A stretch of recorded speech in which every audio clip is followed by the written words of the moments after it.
तो हाँ जी, आपने ये मुझे कुंडली भेजी है, दीपक इनका नाम है। और इसकी इस डिटेल के हिसाब से इनकी ये कुंडली बनी है। मकर लगन की कुंडली है, राशि इनकी है मिथुन। और ये कुंडली इनकी यहाँ पे मैंने बना रखी है। और जो आपने इनके सवाल लिख के भेजे हैं कि नौकरी में अचानक रुकावटें आ रही हैं, क्यों आ रही हैं, और नौकरी में ज़्यादा सफलता कैसे मिले, या अगर ये बिजनेस करता है उसमें इसको फ़ायदा होगा या नहीं, या नौकरी ही करनी चाहिए। और अभी तक इसका विवाह नहीं हुआ, देखो कितनी उम्र हो चुकी है, 40 साल से ऊपर उम्र हो चुकी है, विवाह होगा या नहीं, और पत्नी कैसी होगी, और बच्चे का सुख कैसा है। ऐसे सवाल हैं, वो मैं पूरा आपको विस्तार में समझाऊंगा। सबसे पहले तो ये समझो कि जो कुंडली होती है इसमें होते हैं 12 घर। 12 घर मैं लिख देता हूँ। ये है आपकी मुझे नहीं पता ये जो कुंडली भेजी आप ही हैं या कौन है, चलो। तो ये इनकी कुंडली में है पहला घर, ये है इनका दूसरा घर, ये तीसरा घर है, ये चौथा, पाँचवा, ये है छठा घर, सातवां, आठवां, नौवां, 10वां, 11वां, और ये इनका 12वां घर। अब ये जो 12 घर मैंने लिखे हैं, 12 घरों से इस जातक दीपक के बारे में हम कुछ ना कुछ पता करेंगे। जैसे कि पहले घर से दीपक का शरीर देखेंगे, इसकी हेल्थ, इसका स्वभाव, रंग रूप देखेंगे। दूसरा घर इसके धन का है, तीसरा घर इसके छोटे भाई बहनों का, चौथा घर इसकी माता, मकान, वाहन का है, पाँचवां बच्चों का, छठा घर शत्रु, रोग, कर्जे का, सातवां इसकी पत्नी का घर है, दीपक की जो पत्नी है। आठवें घर से उम्र देखेंगे, नौवें घर से भाग्य है, 10वां घर कामकाज, 11वां घर आमदनी लाभ, और 12वें घर से इसके खर्चे देखेंगे। तो हमने इस कुंडली में जो भी कुछ देखना है वो घर देखना है। जैसे मान लो हमने दीपक की पत्नी के बारे में जानना है, तो पत्नी का घर है 7वां घर, तो 7वें घर से इसकी पत्नी देखेंगे। अब 7वें घर में एक नंबर लिखा हुआ है 4 नंबर, 4 है कर्क राशि, और इसका जो मालक है वो है चंद्रमा। तो इसकी पत्नी के लिए हमें इस चंद्रमा को देखना पड़ेगा। ऐसे दीपक अगर भाग्य देखना है, 9वें घर से भाग्य देखा जाता है। और 9वें घर में एक नंबर लिखा है 6, 6 है कन्या राशि, मालक इसका बना बुध। तो बुध को देख के डिसाइड होगा इसका भाग्य कैसा होगा। तो आपको मेरा कहने का मतलब समझ आ चुका होगा कि जो भी कुछ देखना है वो घर देखना है, और घर का मालक देखा जाता है। अब सवाल ये है कि इसकी कुंडली है कैसी। इसकी कुंडली में ग्रह अच्छे भी हैं, ग्रह खराब भी हैं, और कुछ ग्रह ऐसे हैं जो अरला मिला फल देंगे। जैसे जो मंगल है ये अच्छे फल भी देगा और बुरे फल भी देगा, ऐसे शनि अच्छे फल भी बुरे फल भी। अब इसकी जो कुंडली में 9 ग्रह हैं, 9 ग्रहों का इसके ऊपर असर जो है वो हमेशा रहेगा। लेकिन ये अपना 9 ग्रह जो असर है ये ज़्यादा देते हैं कब, जब इनकी दशा चलती है। मतलब अभी इसके ऊपर इन ग्रहों में से सबसे बड़ा जिस ग्रह का असर है वो है ये बुध ग्रह। क्यों? क्योंकि बुध की इसके ऊपर चली हुई है बड़ी महादशा। कब चली है? 2019 में चली थी। पिछले देखो 6 साल हो चुके हैं, ख़त्म जाके 2036 में होगी। मतलब इसकी लाइफ में, इसके जीवन में जो कुछ हो रहा है वो बड़ा कारण बुध ग्रह है। और एक होती है अंतरदशा, वो है इसके ऊपर शुक्र की। ये तीसरा महीना 23 में चली है, पिछले 2 साल हो चुके हैं, 2 ढाई साल, और ये अभी जनवरी 26 में ख़त्म हो जाएगी। तो मैंने अभी आपको क्या बोला, दोबारा समझो कि 9 ग्रह जो है, 9 ग्रहों का असर आज भी इस लड़के के ऊपर है, दीपक के ऊपर। लेकिन इन 9 ग्रहों में इसके ऊपर सबसे बड़ा असर बुध का है, और दूसरा असर है शुक्र ग्रह का। असर सभी ग्रहों का है, बस ज़्यादा बुध शुक्र का असर है। तो अब सवाल कि बुध शुक्र इसके है कैसे, अच्छे फल देंगे या बुरे फल देंगे, वो भी अभी बात करेंगे। लेकिन उससे पहले इसके, जैसे आपका एक सवाल था, इसका विवाह अभी तक नहीं हुआ कि भाई क्यों नहीं हो रहा विवाह। विवाह देखो, जिसके विवाह में दिक्कतें आने के कई कारण हैं कुंडली में, कम से कम 3-4 कारण बने हैं जो इसका विवाह नहीं हो पा रहा। अब पहले देखो, क्योंकि विवाह का जो घर है वो है 7वां घर। ये 7वें घर से इसकी मैंने बोला था पत्नी देखी जाएगी, पत्नी कैसी होगी, पत्नी का सुख है या नहीं, तो 7वां घर देखना पड़ेगा किसी भी कुंडली में। 7वां घर पति पत्नी का होता है, तो 7वें घर से इसकी पत्नी देखेंगे। क्योंकि मैंने आपको अभी बोला घर का मालक देखना है, तो 7वें घर में लिखा है 4, 4 कर्क राशि, मालक है चंद्रमा। तो इस चंद्रमा को अभी हम देखेंगे कि चंद्रमा अच्छा है या बुरा है। अगर तो चंद्रमा अच्छा है फिर तो देगा विवाह का सुख अच्छा, अगर चंद्रमा खराब है तो विवाह में दिक्कतें आएंगी। अब इसका चंद्रमा मुझे अच्छा नहीं लगा, खराब है चंद्रमा। क्यों खराब है? क्योंकि चंद्रमा जहाँ बैठा है ये छठा घर है, खराब घर। इस घर से रोग देखा जाता है, कर्जा, शत्रु, कोर्ट कचहरी, चोरी, ठगी। चंद्रमा खराब क्यों है? क्योंकि छठे घर में, खराब घर में आके बैठा है। और यहाँ पे कोई नंबर लिखा है 3, ये बुध का घर है, और चंद्रमा अपने बुध को दुश्मन मानता है। 2 कारणों से खराब है, 2-3 कारण बने हैं। एक तो छठा घर खराब घर, दुश्मन का घर, और इस कुंडली में मार्केश भी है। अब चंद्रमा खराब फल क्या देगा? क्योंकि ये इस घर का मालक है पत्नी घर, मतलब पत्नी चलेगी छठा घर, रोग, पत्नी को रोगी बनाएगा।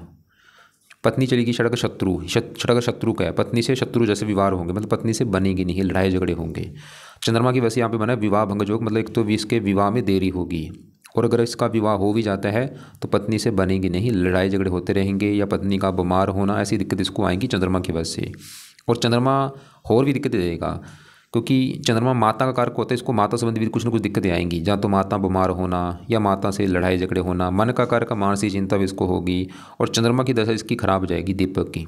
दीपक के जीवन के ऊपर जब भी चंद्रमा की दशा आएगी, जैसे आज इसकी दशा मैंने बोला शुक्र और बुध की है, तो चंद्रमा की जब भी इसकी दशा आएगी दीपक की लाइफ में, चंद्रमा इसकी हेल्थ भी ख़राब करेगा, इसको कर्जदार बना देगा, रोगी बना देगा, मानसिक चिंता देगा, बहुत सारी दिक्कतें पैदा करेगा चंद्रमा।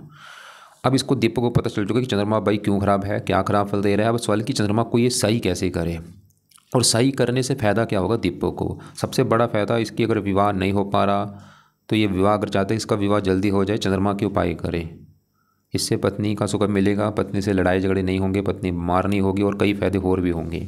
माता से मनमुटाव नहीं होगा, मानसिक चिंता इसको नहीं होगी, और भी हज़ारों फायदे हैं। अब चंद्रमा के जो उपाय हैं, पहला उपाय इसने जो करना है वो है चंद्रमा का मंत्र याप किया करे।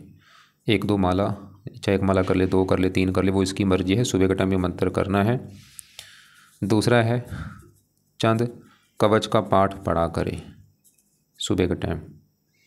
और तीसरा है चंद स्रोत का पाठ। यहाँ पे इसके 4 उपाय हैं। और चौथा उपाय है चंद्रमा के देवता हैं शिव जी की पूजा उपासना इसने करनी है। तो क्या क्या मैंने बोला, चंद्रमा का मंत्र रोजाना करना है सुबह के टाइम। मंत्र है ओम सोम सोमाय नमः, ओम सोम सोमाय नमः। दूसरा है चंद कवच का पाठ है, 2 मिनट का पाठ है, इसको पढ़ना है या सुनना है सुबह के टाइम। चंद स्रोत का पाठ है, इसको भी पढ़ना है या सुनना है। और चंद्रमा के देवता शिव जी की पूजा उपासना में शिव जी का मंत्र जाया करे, शिव चालीसा पढ़े, ओम नमः शिवाय जाप करे, तो होगी चंद्रमा के बाद, इससे चंद्रमा अच्छा हो जाएगा। अब ये आपको मैंने बोला था इसकी पत्नी के लिए, क्योंकि देखो जो 7वां घर पत्नी का घर है, इस पत्नी के घर का मार्ग चंद्रमा, अभी हमने देखा चंद्रमा हमें अच्छा नहीं लगा। अब पत्नी के घर के ऊपर जिन ग्रहों की दृष्टि है उसको भी देखा जाएगा कि इस घर को देख कौन रहा है, 7वें घर के ऊपर किन ग्रहों की दृष्टि है। दृष्टि पड़ रही है, एक तो मंगल की दृष्टि, मंगल को देखना पड़ेगा। शनि 10वें घर से 10वीं दृष्टि से 7वें घर को देख रहा है, उसको भी देखना पड़ेगा। तो मंगल शनि को भी अभी देखना पड़ेगा इसके पत्नी के लिए, उसकी भी अभी बात करेंगे। और शुक्र एक पत्नी का कारक होता है, उसको भी देखना पड़ेगा। इसके 4 ग्रह देखने पड़ेंगे पत्नी के लिए। अब यहाँ पे इसके पहले घर में बैठे के मैं मंगल की बात करता हूँ। सवाल ये है कि मंगल इसका अच्छा है या बुरा है। तो मंगल इस दीपक को 100 में से 70-80% अच्छे फल देगा, 20% तक खराब फल देगा। मतलब मंगल इसका बहुत अच्छा है, तकरीबन मैंने अभी क्या बोला 100 में से 80% अच्छे फल देगा, ये थोड़े बहुत बुरे फल देगा। अब मंगल क्यों अच्छा है, जहाँ ये बैठा है पहला घर। पहला घर पहले समझो किसका है, पहले घर से दीपक का शरीर देखा जाएगा, दीपक की हेल्थ, स्वभाव, रंग रूप, पर्सनैलिटी, सर मस्तक पहले घर से देखेंगे। और यहाँ पे भी फार्मूला है, पहले घर का मालक देखा जाए तो पहले घर में 10 लिखा है, मालक है शनि, तो शनि को देख के इसके शरीर के बारे में जाना जाएगा। और पहले घर में बैठे मंगल को भी देखना पड़ेगा। अभी पहले मंगल की बात करेंगे। तो मंगल क्यों अच्छा है, क्योंकि जहाँ मंगल बैठा है पहले घर में, वहाँ पे जो 10 लिखा है ये है मकर राशि, जो कि मंगल की है उच्च राशि। तो इसका मंगल अच्छा होने का कारण ये उच्च का बैठा है। एक बात मेरी और नोट कर लो, ये जो ग्रह हैं अगर अपने घर में हैं अच्छे फल देते हैं, दोस्त के घर में बैठे हैं वहाँ पे भी अच्छे फल देते हैं, उच्च के बैठे हैं वहाँ पे भी अच्छे फल देते हैं। तो मंगल अच्छा होने का कारण ये पहले घर में उच्च का बैठा है। अब अच्छे फल क्या देगा, मंगल पहले घर का अच्छा कर देगा। दीपक का पहला घर है मंगल, मतलब दीपक की हेल्थ अच्छी रखेगा, स्वभाव अच्छा, रंग रूप अच्छा, पर्सनैलिटी अच्छी। दीपक बहुत गुणी होगा, समझदार होगा, बुद्धिमान होगा, मेहनती होगा, साहसी होगा, पराक्रमी होगा, थोड़ा सा क्रोधी भी होगा, जिद्दी भी होगा। और मंगल इस कुंडली के 2 घरों का मालक है, उन 2 घरों का भी अच्छा करेगा मंगल। एक तो मंगल का अपना घर है ही चौथा घर, क्योंकि चौथे घर में देखो 1 लिखा है, 1 मेष राशि, मालक मंगल। और चौथा घर दीपक की माता, मकान, वाहन। मंगल की वजह से इसको लाइफ में अच्छा घर मिलेगा, अच्छी गाड़ी, मकान, वाहन, माता, ये सुख मिलेंगे। और मंगल इस घर का भी मालक है 11वें घर का, क्योंकि 11वें घर में देखो नंबर 1 लिखा है 8 वृश्चिक राशि, मालक मंगल। 11वां घर आमदनी, लाभ, मंगल इसको इनकम अच्छी देगा, लाभ देगा, इच्छाएं पूरी कर देगा। तो ये तो है मंगल के अच्छे फल। अब मंगल बुरे फल क्या देगा, सवाल ये है। मंगल की देखो ये दृष्टियाँ हैं, यहाँ से बैठा बैठा चौथी दृष्टि डालेगा चौथे घर के ऊपर, जो कि अपना घर है। मकान वन का सुख अच्छा है। अब 7वीं पड़ेगी दृष्टि 7वें घर के ऊपर, जो कि है पत्नी का घर। और 7वें घर में एक नंबर लिखा है 4, जो कि है मंगल की नीच राशि। तो अब मंगल देखो जी सबसे बड़ा जो खराब करेगा, ये 7वें घर को खराब कर देगा, पत्नी घर को। क्या खराब कर देगा? क्योंकि पत्नी घर में नीच राशि है मंगल की, बैठा उच्च का है, पत्नी घर को खराब कर देगा। मतलब मंगल की वजह से इसको पत्नी को लेकर दिक्कतें आएंगी। वो दिक्कतें क्या आएंगी? एक तो विवाह में देरी होगी, और विवाह अगर हो भी गया पत्नी से बनेगी नहीं, लड़ाई झगड़े होना, पत्नी से मनमुटाव होना। और मंगल यहाँ पे मंगल दोष भी लेके बैठा है। तो यहाँ पे भाई हमने अभी जो मंगल के अच्छे फल मैंने अभी देखे कि मंगल मकान वन का सुख दे देगा, इनकम अच्छी, शरीर अच्छा कर देगा, लेकिन पत्नी के लिए अच्छा नहीं है मंगल। पत्नी संबंधी दिक्कतें पैदा मंगल खड़ी कर देगा। लेकिन अगर ये जो जातक मंगल चाहता है दीपक कि भाई मंगल मतलब जो बुरा फल दे रहा है पत्नी के हिसाब से वो बुरे फल ना दे, मैं क्या करूं? क्योंकि यहाँ पे मंगल दोष भी बना है। तो मंगल के लिए इसको मैं चलो ज़्यादा नहीं एक उपाय बोलूँगा, वो जरूर करे, जो कि है मंगल के लिए हनुमान जी की पूजा उपासना करे, हनुमान जी के पाठ पढ़ा करे। इससे मंगल दोष भी खत्म होगा, पत्नी वाली जो दिक्कतें आ रही हैं वो नहीं आएंगी। तो हनुमान जी की पूजा उपासना में क्या करना है? हो सके तो हनुमान जी के मंदिर माथा टेकने जाया करे, पहला काम तो ये। दूसरा है हनुमान जी के जो पाठ है वो पढ़ा करे, रोजाना पाठ पढ़े। आज हनुमान चालीसा पढ़ ले, कल संकट मोचन पढ़ ले, परसों बजरंग बाण पढ़ ले, कभी अंगारक स्रोत पाठ पढ़ ले, ऐसे पाठ पढ़ा करे। अब इसके बढ़ते हैं यहाँ पे, ये 10वां घर जो है, इस घर में देखो सूर्य शनि बैठे। अभी 10वें घर की बात करते हैं। 10वां घर इस दीपक के काम काज का घर है, ये जो नौकरी जहाँ कारोबार करेगा 10वां घर है। 10वां घर इसके पिता का भी है। पिता कैसा होगा भाई? 10वें घर से सरकारी नौकरी देखेंगे, 10वें घर से इसकी मान प्रतिष्ठा देखेंगे। तो जो अभी 4 चीज़ें मैंने बोली, काम काज, पिता, सरकार, मान प्रतिष्ठा, 10वें घर से देखेंगे। और फार्मूला क्या है? घर का मालक देखो, 10वें घर में क्या लिखा है? 7 लिखा है। 7 है तुला राशि, मालक कौन है? शुक्र। शुक्र को देख के पता चलेगा इसके काम काज, पिता, सरकार, मान प्रतिष्ठा के बारे में। और शुक्र के अलावा 10वें घर में सूर्य शनि बैठे, इन दोनों को भी देखना पड़ेगा। तो पहले मैं 10वें घर के मालिक शुक्र की बात करूं। शुक्र ज़्यादा मुझे अच्छा नहीं लगा, क्योंकि ये जहाँ बैठा है 12वां घर खराब घर है। 12वें घर से खर्चा हानि देखते हैं, मतलब काम का खर्चा या हानि, मतलब शुक्र इसके काम काज में दिक्कतें पैदा करेगा। क्योंकि 10वें घर का मालिक शुक्र 12वें घर बैठा है खराब घर में, काम काज में दिक्कतें। 12वां घर खर्च का है, हानि का है, काम काज के ऊपर खर्चे बढ़ेंगे या काम काज की हानि होना, पिता संबंधी दिक्कतें आना, सरकारी काम में दिक्कतें आना। और शुक्र की दशा में दिक्कतें बढ़ेंगी। और शुक्र की दशा भी देखो इसकी चली भी हुई है पिछले 2-2.5 साल से। तो अगर इसका सवाल है दीपक का कि इसकी काम काज में अचानक से रुकावटें क्यों आ रही हैं, ये शुक्र कारण है। 2-2.5 साल से दशा चल रही है, इसके काम काज में भी दिक्कतें पैदा करेगा, और भी पिता सरकारी काम में दिक्कतें, मान हानि होना। और शुक्र इस 5वें घर का भी मालिक इसकी, चलो अभी मैं बात करता हूँ। अब 10वें घर का मालिक शुक्र तो हमें अच्छा ज़्यादा नहीं लगा, क्योंकि वो खराब घर में जाके बैठा है। लेकिन शुक्र के अलावा 10वें घर में जो सूर्य और शनि आके बैठे हैं, इन दोनों को भी देखना पड़ेगा। तो दोनों में अगर यहाँ पे मैं शनि की बात करूँ, बहुत अच्छा है। मतलब इसका जो शनि है ये इसको 100 में से 80% अच्छे फल देगा। जैसे मंगल मैंने बोला था 80% अच्छे फल देगा, क्योंकि मंगल उच्च का बैठा है। बस शनि भी अच्छे फल 80% अच्छे फल क्यों देगा? क्योंकि शनि जहाँ बैठा है 10वें घर में, एक तो घर अच्छा, और वहाँ पे जो 7 लिखा है तुला राशि में उच्च का बैठा है। जैसे मंगल उच्च का था, ऐसे ही इसका शनि भी उच्च का। अब शनि क्या करेगा? इस 10वें घर का अच्छा कर देगा। 10वां घर काम काज का है, शनि इसके काम काज के लिए बहुत अच्छा है। 10वां घर पिता के लिए अच्छा है, सरकार सरकारी कामों के लिए अच्छा है, मान प्रतिष्ठा अच्छी दे देगा।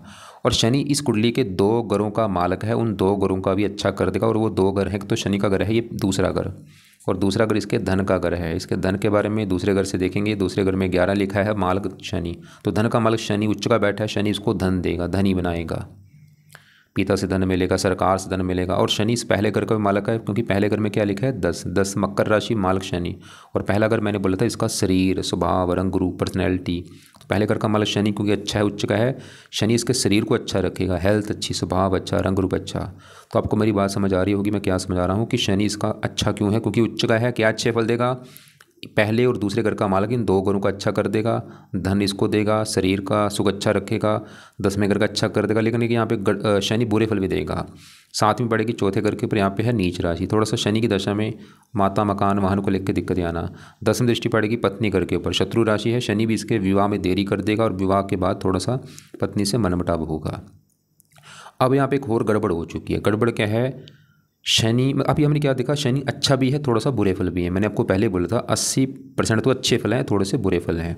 लेकिन अब गड़बड़ क्या हुई है? इसके साथ शनि के यहाँ पे बैठा है सूर्य है, और सूर्य के साथ शनि बैठ के अस्त हो चुका है, मृत हो चुका है, डेड हो चुका है। और यहाँ पे एक दोष बना है, क्योंकि जब भी 10वें घर में शनि और सूर्य बैठते हैं इसे कहते हैं पितृ दोष बन जाना।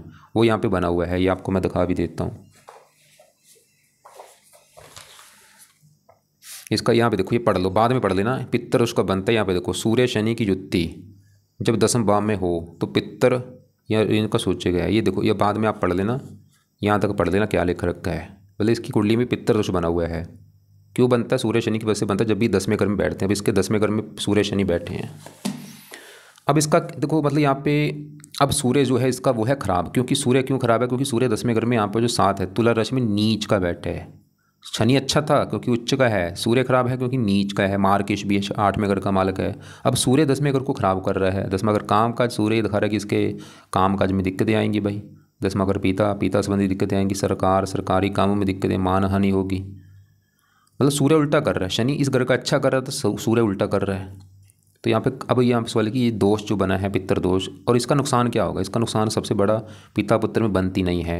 इसका जो पिता उससे नहीं बनेगी, जो जहाँ इसका भी आगे जो बेटा होगा उसके साथ नहीं बनेगी। जहाँ वैसे भी लाइफ में दिक्कतें परेशानियाँ आती हैं, आगे बढ़ने में दिक्कतें आती हैं, काम धंधे में दिक्कतें आती हैं, स्ट्रगल चिंता भाग दौड़ करनी पड़ती है, मेहनत का फल नहीं मिलता। ये दोष अगर इसने सही कर लिया, मैं बोल रहा हूँ ये बंदा आगे बढ़ पाएगा जीवन में। अगर ये चाहता है कि मैं सफल होना चाहता हूँ, आगे बढ़ना चाहता हूँ, ये दोष को सही करे। अब ये दोष कैसे सही होगा? तो यहाँ पे सूर्य के उपाय में से पहला उपाय, इसने सूर्य को जल देना है। रोजाना सुबह के टाइम सूर्य को जल दे। दूसरा है सूर्य का दान करे, और ये दान संडे को किया करे। और तीसरा उपाय, सूर्य आदित्य हृदय सूक्त का पाठ पढ़ा करे। तो ये 3 उपाय इसने करने हैं। जल रोजाना देना है, दान संडे को करना है, और सूर्य आदित्य हृदय सूक्त के पाठ को पढ़ना है या सुनना है सुबह के टाइम। अब यहाँ पे शनि के लिए क्या करना है? सवाल ये है, शनि के लिए 2 उपाय करने हैं। पहला उपाय है शनि मंदिर माथा टेकने जाया करे, खासकर शनिवार को जरूर जाए, माथा टेक के आए वहाँ पे। और दूसरा है शनि चालीसा का पाठ भी अगर पढ़ सकता है रात को पढ़ ले या सुन ले। देखो 2 उपाय लिखे हैं। शनि मंदिर तो जरूर जाना, ये तो है लाजमी, इसके लिए कंपलसरी है कि जाना ही जाना है, शनिवार को माथा टेक के आना है। और शनि चालीसा का पाठ अगर पढ़ सकता है पढ़ ले, या इसको ऑडियो लगा के सुन लिया करे रात के समय। अगर आपको लगता है कि ये इतने उपाय तो नहीं करेगा, चाहे रहने दे दूसरा, लेकिन मंदिर जरूर जाए भाई। और शनि का जो बुरा फल क्या क्या था? एक तो मैंने बोला था पत्नी घर को देख रहा है, ये भी इसके विवाह में देरी करेगा, और विवाह के बाद पत्नी से मनमुटाव। और ये चौथे घर को देख रहा है, नीच राशि, चौथे घर को भी थोड़ा सा खराब। और ये जो दोष बने इसकी वजह से लाइफ में आगे बढ़ने में दिक्कतें आती हैं। अब इसके देखो जी, अभी हमने चंद्रमा देखा है, मंगल देखा, सूर्य देखा, शुक्र देखा। अब इसके यहाँ पे बढ़ते हैं, क्योंकि 10वें घर में जो 7 लिखा है माल शुक्र हमें अच्छा नहीं लगा, क्योंकि वो 12वें घर में बैठा है, खराब घर में। और अभी शुक्र की दशा भी चल रही पिछले 2-2.5 साल से। अब इसके यहाँ पे 5वें घर में राहु की मैं बात करता हूँ। पहले समझो 5वां घर किसका है? 5वां घर इस लड़के की संतान का घर है। संतान, पढ़ाई, बुद्धि 5वें घर से। 5वें घर में 2 लिखा है, मालक शुक्र। शुक्र को देख के, शुक्र 2 घरों का मालक है। शुक्र 10वें घर का भी मालक है और शुक्र 5वें घर का भी मालक है, क्योंकि 12वें घर में बैठा है। और 12वां घर संतान, शुक्र थोड़ा सा संतान संबंधी चिंता पैदा करेगा, संतान के ऊपर खर्चे बढ़ना।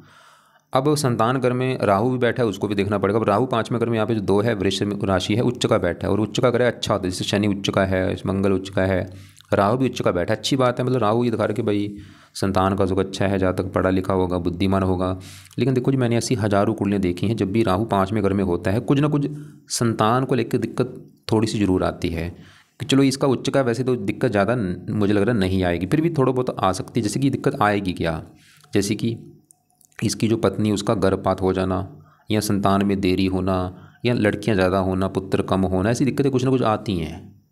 अगर इसको दिक्कत आएगी अभी, क्योंकि उसका अभी तो इसका विवाह हुआ नहीं, जब ये मतलब संतान लेगा उसमें उस समय राहु के वैसे उपाय कर लेगा। वो भी अगर दिक्कत आई फिर उपाय कर लेगा, दिक्कत ना आई फिर तो उपाय चाहे रहने दे। बाकी राहु की दृष्टियाँ भी हैं 5वीं 9वें घर के ऊपर, स्वय राशि है, लगन को देखा। राहु ऐसा नहीं कि बिल्कुल बुरा है, कई चीज़ें अच्छी भी देगा इसको। राहु जो 5वें घर में होता है, ऐसे लोगों को शेयर सट्टा लॉटरी आदि में फ़ायदा भी होता है। अगर ये शेयर बाजार सट्टा लॉटरी आदि का काम करते हैं उसमें इसको फ़ायदा होगा। अब इसके 12वें घर में यहाँ पे गुरु, 12वां घर अच्छा करने, लेकिन गुरु यहाँ पे अपने घर में बैठा है। सरल नामक विपरीत राजयोग बना है, कई प्रकार के अच्छे फल देगा। अब सबसे देखो जरूरी बात करनी इसके ऊपर, क्योंकि आज इन ग्रहों में सबसे बड़ा असर है बुध ग्रह का। सवाल कि ये कैसा है, क्योंकि अभी इसकी दशा है 19 में चली है, दशा 36 में ख़त्म होगी। उससे पहले समझो कि जो 9वां घर है, इस घर से देखा जाता है भाग्य है। इस लड़के का अगर भाग्य देखना है, भाग्य कैसा होगा, 9वां घर, 9वें घर में लिखा है 6 कन्या राशि, मालक है बुध। तो बुध को देख के डिसाइड होगा इसका भाग्य कैसा होगा। और बुध का यहाँ पे बैठा है 11वें घर में।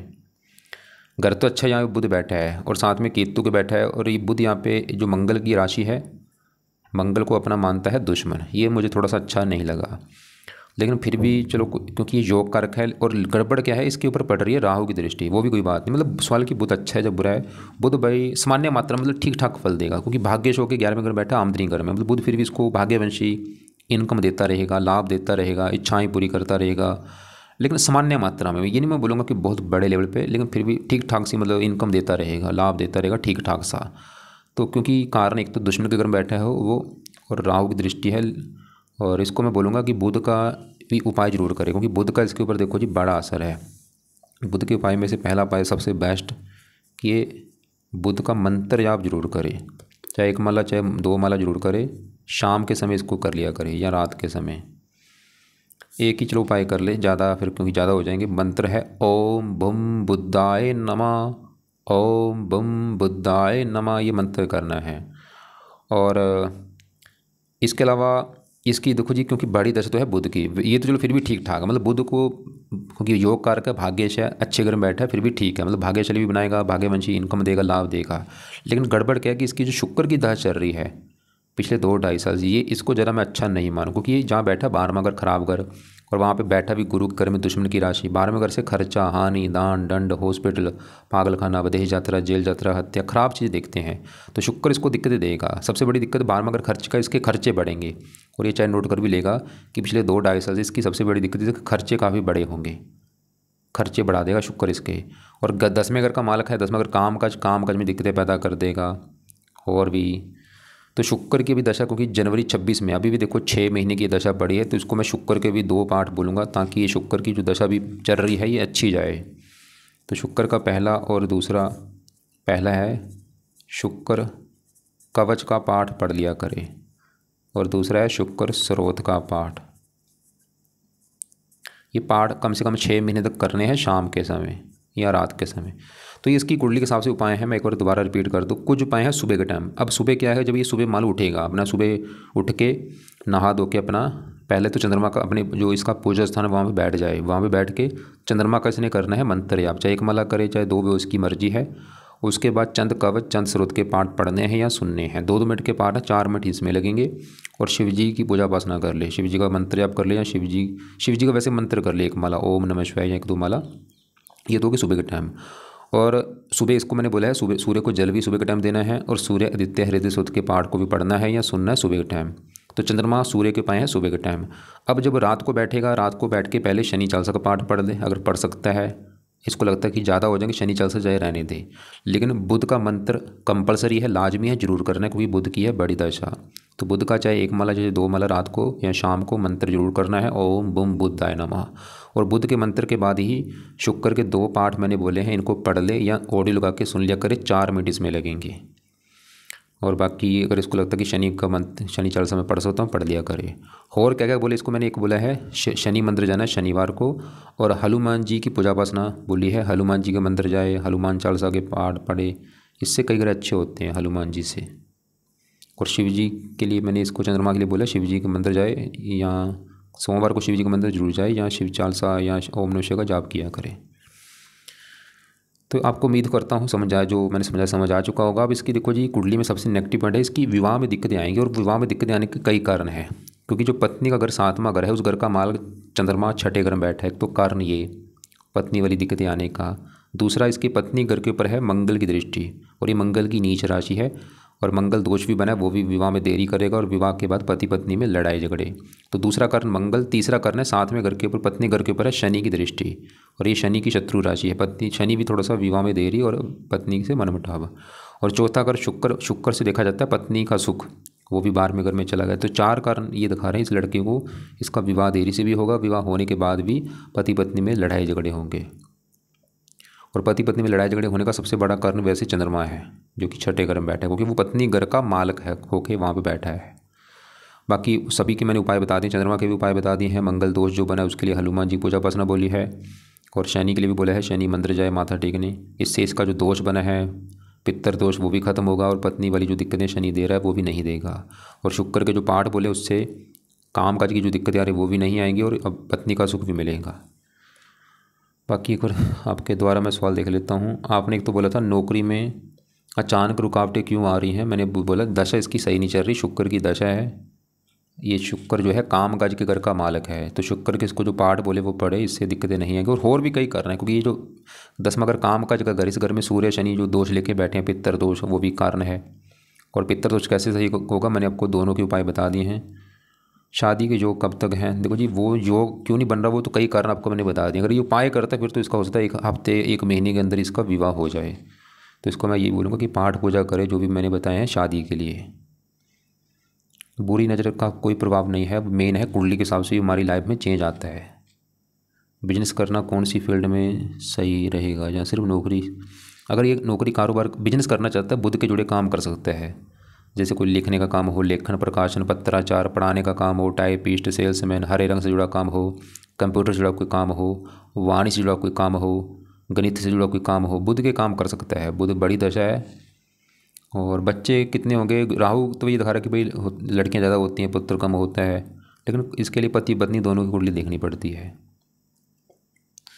तो बाकी फिर भी आपको लग रहा है कि कोई बात और भी अगर आपको लगे कि भाई पूछनी है, कोई बात समझ नहीं लगी, तो आप जहाँ तो लिख के भेज देना या मुझे कॉल करके पूछ लेना। जो भी इनके सवाल होंगे अपने पास लिख के रख लेना, कॉल करके पूछ लेना।